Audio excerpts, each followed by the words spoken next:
Salut à tous, j'espère que vous allez bien. Donc, bienvenue sur ma chaîne YouTube, hein.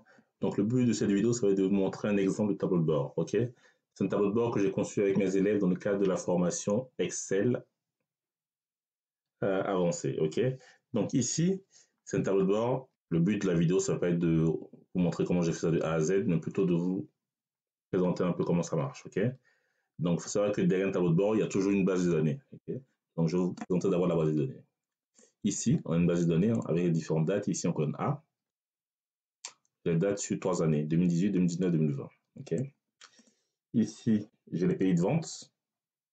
Okay. J'en ai 14, hein, des pays africains, américains, européens et asiatiques. Okay. Donc, ici, j'ai les pays. Et grâce à un système de recherche V, on est passé des pays au continent. Okay. Ici, on a différents produits vendus. Voilà. Ici, on a différents commerciaux. Voilà. Ici, on a un nombre de commandes. Le chiffre d'affaires réel. Objectif à côté. Et là, on a généré un code année-mois qui permet de tout simplement regrouper les données par année et mois. Ok. Et là, on a tout simplement les jours de la semaine. Les jours de la semaine en fonction de la date, évidemment, qui est là. Ok. Et grâce à la fonction texte, on peut avoir facilement les jours de la semaine en fonction de la date. Ok. Donc là, regardez bien, on a le 04 juin 2019. Ok. Donc, Excel me dit que c'est mardi. Donc, je viens ici, tout simplement. Je vais en du coup 2019. Hein. 2019, mois de juin, le 4, c'est bien mardi. Ok. Donc, la fonction marche plutôt bien. Donc, une fois que c'est fait, maintenant, une fois qu'on a rempli, vous avez compris, les champs gris, c'est les champs à des formules. C'est ce qu'on a fait ensemble avec mes élèves. Et à partir de ça, on va faire un petit tableau de bord qui est là. Ok. Voilà. Donc, il y a différents champs. Le champ continent, l'année, tout ça, en fait, c'est minutes de roulant. Tous les champs que vous voyez ici, en vert clair, là, c'est minutes de roulant. Ok. Donc, à chaque fois que je choisis un champ, c'est un impact sur ma data ici. Ok. Par exemple, lorsque je vais prendre ici le continent africain, j'aurai les pays africains qui apparaissent ici. Ok. J'ai la carte de l'Afrique ici qui apparaît. Et avec, vous voyez, une nuance de couleur entre le vert clair et le vert foncé. Le vert clair, ça correspond au pays où le chiffre d'affaires n'est pas très élevé. Le vert foncé, ça correspond au pays où le chiffre d'affaires est élevé. Okay. Ici, typiquement, on voit tout de suite, hein, Algérie 750, Madagascar 11 180. C'est bien ce qu'on a ici. Vous voyez ici, ici j'ai Algérie 750, Madagascar j'ai bien 11 000, non, 1188. Ok, voilà. Maintenant, là, c'est le premier paramètre. On peut choisir aussi changer l'année, hein, tout simplement, pour l'année 2020. Évidemment, ça change. Ok. Là, vous voyez aussi, j'ai une espèce de petit graphique qui change. C'est ce qu'on appelle les sparklines. Ok. Ça reprend tout simplement la saisonnalité des ventes. Vous voyez, j'ai beaucoup de zéros, hein, voilà. Et là, il y a un petit pic, 0, 0, j'ai un petit pic ici. Ce pic, c'est ce qu'on voit ici. Ok. Ainsi de suite pour tous les pays. Quand je change ici le pays, je vais par exemple en Asie. En Asie, ça me met un focus sur l'Asie. Mais en Asie, j'ai beaucoup, j'ai que 2 pays asiatiques, donc là, évidemment, j'ai des taux à 0. J'ai mon sparkline uniquement sur ces 2 lignes-là. OK? Et vous remarquez bien aussi que mon titre ici est automatisé.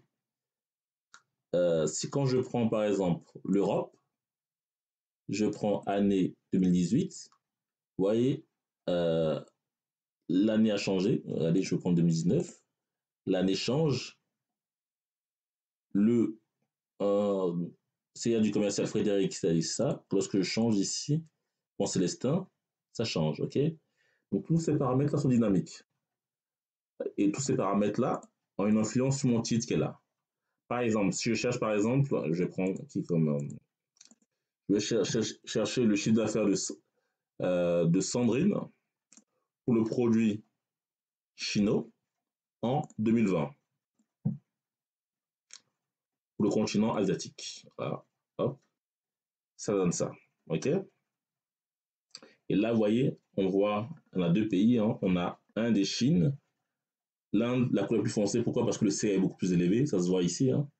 J'ai 1453. Et là, en Chine, c'est beaucoup moins élevé. J'ai 141, ok? Donc, lorsque vous venez sur le pays comme ça sans cliquer, vous voyez la valeur, ok? Et ça correspond bien à ce qui est là, ok? Voilà. Ici, on a un détail total dans ce graphique-là. Et là, on a un détail mensuel. Voilà, tout simplement. Et grosso modo, on a 1, 2, 3, 4 menus de roulant ou des filtres qui vont nous permettre de faire des analyses, ok? Et ici, regardez bien, c'est très intéressant de voir ça, le lien entre le menu de roulant et les pays, ok? Quand je change le continent, vous voyez, les pays changent ici, et aussi, on a une visu ici, en fait. Hein. Là, je sais que je suis en Amérique. Là, je suis en Europe, ainsi de suite. Ok, je peux changer l'année, les commerciaux, le produit. Ok. C'est un tableau de bord relativement simple, qui peut paraître compliqué, mais c'est relativement simple, ça apporte tout le monde. Ok. Donc, si vous souhaitez en apprendre davantage, n'hésitez surtout pas à participer aux formations payantes d'Excel. Ok. Participer aux formations payantes vous permettra d'avoir ce niveau-là. Ok. Voilà. Pas besoin d'être un expert pour faire ça. C'est relativement accessible. Voilà, donc c'est un peu tout ce que je vais vous montrer aujourd'hui. Voilà, donc en résumé, hein, un tableau de bord relativement interactif hein, avec 1, 2, 3, 4 paramètres. Ça s'ajuste automatiquement avec un petit dynamique et aussi une carte dynamique. Voilà, tout est dynamique. Et aussi là des sparklines qui sont une espèce de graphique, des espèces de graphiques qui permettent de montrer la saisonnalité des ventes, tout simplement. Ok. Voilà, donc si ça vous intéresse, hein, n'hésitez surtout pas à me contacter via YouTube ou plutôt via ma page Facebook, hein, formateur bureautique, la page Facebook. Euh, à date, j'ai environ 196 000 abonnés. Voilà, 199 000 abonnés. Voilà, donc n'hésitez surtout pas à solliciter via ce canal-là. Allez, à très bientôt et au revoir.